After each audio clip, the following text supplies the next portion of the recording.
Insomma, ħbibti, l-lum naħseb illi l-Grand Prix ta' Spanja għadna kemm rajna konferma biċ-ċar kemm il-Mercedes huma klassi għalihom, irnexxielhom jagħmlu strateġija ta' żewġ pit stops u xorta waħda irnexxielhom jirbħu t-tiġrija. Minkejja l-fatt illi Verstappen telaq tajjeb, minkejja l-fatt illi Verstappen għamel ħafna ħin fuq quddiem, biss naħseb illi meta ġejna t-tieni pit stop il-Mercedes kellhom strateġija ħjar mir-Red Bull biex hekk Sir Lewis Hamilton rebaħ il-Grand Prix ta' Spanja għal 5 darba konsekuttiva u ikolli nistqar illi ġa minn issa qegħdin naraw Mercedes superjuri li tista' tgħid ukoll ħafna għal fini tal-kampjonat. Grand Prix ta' Spanja li ma tantx kien hemm xi ngħidu fuqu, kienet tellieqa fejn l-istrateġija tirrenjat, il-Mercedes ħarġu b'istrateġija tajba għal daqstant all credit to them. Valtteri Bottas spiċċa fit-tielet post tal-kem il-Finlandis kien involut f'inċident fejn it-tim qallu biex iwarrab lil sieħbu bħalma jiġri s-soltu. Iżda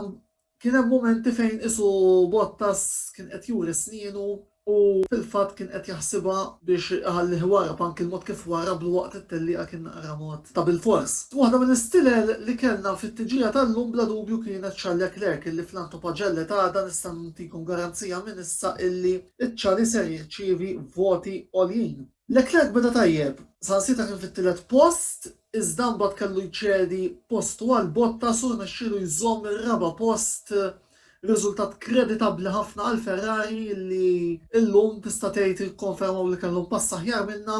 f'dik li hija l-gwerra għat-tielet post. Minkejja l-fatt li l-Ferrari ġabu iżjed punti minnha llum 12 għal Leclerc u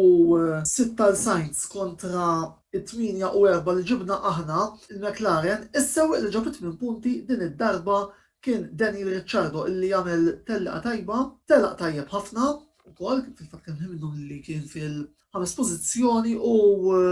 fl-aħħar parti tat-tiġrija b'xorti tajba nixxielu jżomm il-Sainz warajh u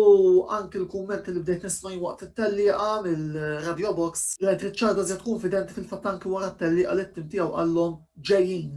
li jawgura tajjeb għal tliela oħra fil-futur. Lando Norris min-naħa l-oħra tellieqa senza nfamja senza lode, spiċċa fit-8 post tellieqa xejn speċjali min-naħa tal-Ingliż, għajdu naħseb una gara da sej. Sergio Perez fuq il-Red Bull spiċċa fil-5 post għadu l-bot ħafna, żgur li dan mhuwiex dak li kienu qed jitolbu minnu l-imma ta' Red Bull, Christian Horner u Helmut Marko, żgur li l-Mexico ser ikun hemm bżonnu li jkun eqreb ta' Bottas u eqreb ta' Serbu Verstappen as the championship goes along għal daqstant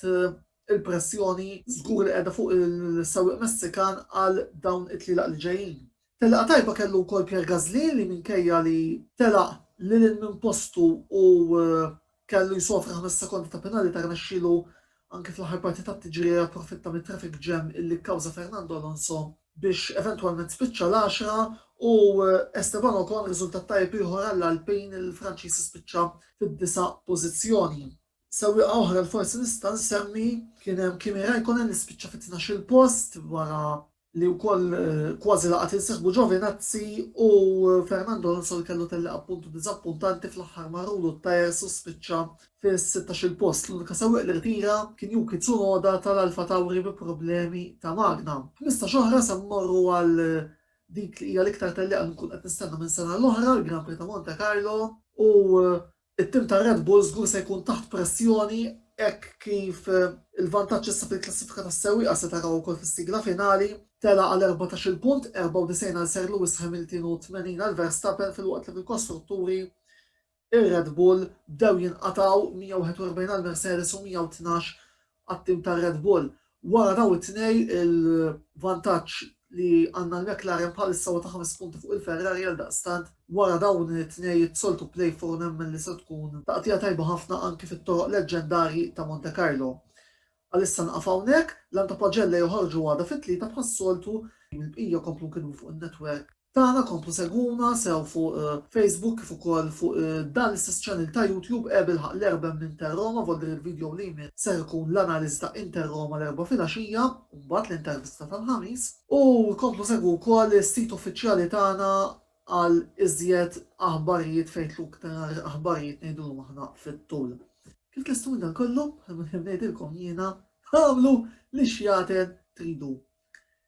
Il-kumplament tas-serata tajba ħbib tiegħi.